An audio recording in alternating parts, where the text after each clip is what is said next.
আব্বা তুমি ভালো আছো? আরে ভাই তুই কেমন আছস? ভাই সর সারো রে। তুই সারাদিন মাঠে ঘাটে কাম কইরা শরীরে ময়লা, ওই শরীর নিয়ে তুই ওরা জড়াই ধরছ। আমার পোলাটা সরকারি চাকরিজীবী, তোর শরীরের ময়লা আমার পোলার শরীরে লাগাই দিলি। তুই হইলি কামলা, তুই সারাদিন মাঠে ঘাটে কাম করস। ওই বাবা তুই চল তো ঘরে চল। আরে তুই কই যাস? তুই বাজারে যা। আমার পোলায় অনেকদিন পর ঢাকা থেকে বাড়িতে আইছে, ওরে তো ভালো মন্দ খাওয়াই তুইব। যা তুই বাজারে যা। ওই বাজান তুই ঘরে চল।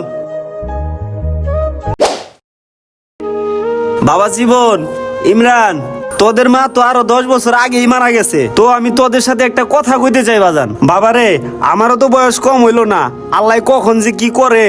তাই আমি চাইছিলাম যেহেতু তোরা দুই ভাই এই জায়গায় আসস, আমার সয় সম্পত্তি গুলা আমি তো করে ভাগাভাগি করে দিতে চাইছিলাম। কি কও আব্বা, এখন যে জায়গা জমিগুলা ভাগ করে দিবা, এটা কি ঠিক হইব? তুই চুপ থাক, তোরে দিয়ে কি হইব? তুই তো অকর্মা ঢেকি, তুই কামলাই থেকে যাবি। মূর্খ জানি কোনেকার। আব্বা আমার ভুল হয়ে গেছে, আমি তোমার কথার উপর দেয়া কথা কইছি। তোমার যেটা ভালো মনে হয় তুমি ওটাই করো। আব্বা তুমি যেহেতু সিদ্ধান্ত নিছো জায়গা জমি ভাগ করে দিবা, তাহলে তো এটা একটা ভালো সিদ্ধান্তই নিছো। তো আব্বা আমার তো একটা আবদার আছে। আবদার আছে? তো বাবা তোর কি আবদার আছে বল। আব্বা আবদার বলতে ওই যে আমাদের মেন রাস্তার লগে যে 7% জায়গা আছে, আমারে ওই জায়গাটা দেওয়ার লাগবো। আমি ওই জায়গাটায় বিশাল বড় একটা ফ্ল্যাট বাড়ি বানামু। আর হইলো যে মার্কেটে যে সাইডে দোকান আছে, ওই দোকান সাইডটাও আমারে দেওয়ার লাগবো। আব্বা আর কোনো আমার আবদার নাই আব্বা। আচ্ছা আব্বা, তুই যেহেতু মেন রাস্তার জায়গাটা আর মার্কেটটা আবদার করছ, এটাই আমি তোরে দিয়া দিমুনি। তাইলে ইমরান, তুই যেহেতু বাড়ির বড় পোলা, তুই ক্ষেত খামারে কাম করস, তুই তো লেখাপড়াও করস নাই। বাড়ির 3% জায়গা, বিলের পারে 2% জায়গা, এটা আমি তোর নামে লেখা দিমুনি। আব্বা তুমি যা ভালো বুঝো, আর তুমি আমার যা দিবা তাতে আমি খুশি। তাইলে বাবা এই কথাই রইলো, 2-1 দিনের ভিতরে জায়গা জমি তোর নামে লেখা দিতাছি। আচ্ছা আব্বা ঠিক আছে।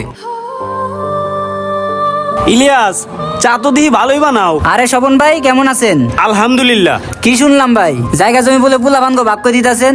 হ ভাই, কি আর করুম, বয়স তো আর কম হইলো না, এই জন্য জায়গা জমি পোলাপান ঘরে ভাগ করে দিতাছি। তো বড়টার লগে বেমানি হয়ে গেছে না? ছোটটারে রাস্তার লগে জমি, আবার মার্কেটের দোকান, বড়টারে বাড়ি বিটার জায়গা আর নামাজ জমি দিতেছেন। তো এটা এক প্রকার বেমানি হয়ে গেল না? দুই বাইরে দুই চোখে দেখতেছেন। আরে ভাই, বড়টা হইলো মুরুক্ষ, ওই জীবনেও পারবো না ওই রাস্তার জমির পাশে ফ্ল্যাট বাড়ি বানাইতে, না পারবো ওই মার্কেটের হিসাব নিকাশ রাখতে। ছোট পোলা আবার শিক্ষিত, ওই আবার সরকারি চাকরি করে, ওই আবার এগুলা কইরা কেটে খাইতে পারবো। বড় পোলা হইলো মুরুক্ষ, ওই আবার এগুলা কিছু কইরা কেটে খাইতে পারবো না। ওই আবার দেখবা 2 দিন পরে বেঁচে খাইবো। ভাই শিক্ষিত আর মূর্খ বলতে কোনো বড় কথা না। আপনি যে জায়গা জমিগুলো ভাগ করে দিতেছেন, আজ বাদে কাল আপনার কোন সন্তান আপনারে দেখবো, তার কোনো নিশ্চয়তা আছে? হ জসিম ভাই, আপনি তো ঠিকই কইছেন, এই কথা তো আমি কোনো সময় ভাবি নাই। এখন কি করা যায় বলেন তো? ভাই শুনেন, আমি আপনার একটা বুদ্ধি দেই।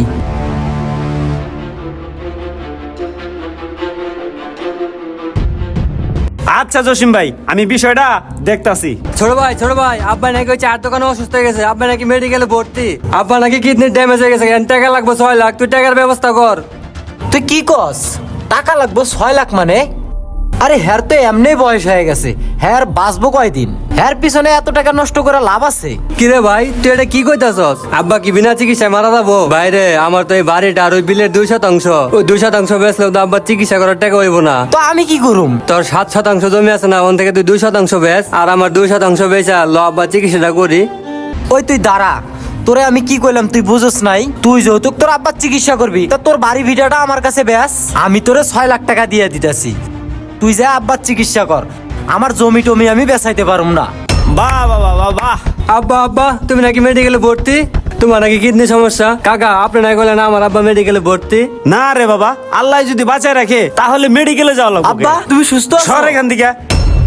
যারে আমি সোনার চামচ মুখে দিয়া ছোট থেকে বড় করছি, লেখাপড়া করায় সরকারি চাকরি নিয়ে দিছি, বড় একটা অফিসার বানাইছি, ভালো ভালো জায়গাগুলা তোর নামে লিখে দিছি, আর তুই কিনা আমার মৃত্যু কামনা করস। আর আমার গ্রামের এই সহজ সরল ছেলেটা, যারে কিনা আমি লেখাপড়াই শিখাই নাই, রইদে পুইরা খেতে খামারে কাজ করে, আর তোর চাইতে ওরে জায়গা জমিও কম দিছি। সবচেয়ে ভালো ভালো জায়গাগুলো আমি তোরে দিছি, ওর সাথে আমি বেইমানি পর্যন্ত করছি। 2 সন্তানের 2 চোখে দেখছি, আর সেই কিনা বাড়ি ভিটা বেচা ও আমার চিকিৎসা করাইবার চায়।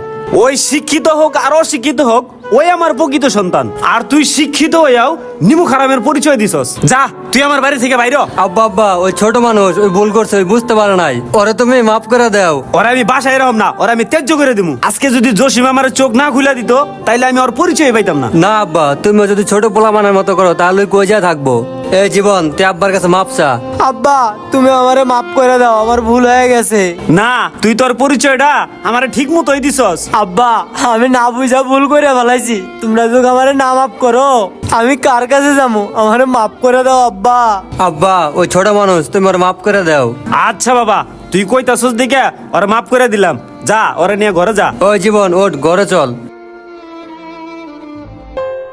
বাবা জীবিত থাকাতে সম্পত্তি নয় সন্তানদের ভালোবাসা পরীক্ষা করুন, কারণ সম্পত্তি ভাগের পর বাবাকে সন্তানরা ভুলে যায়।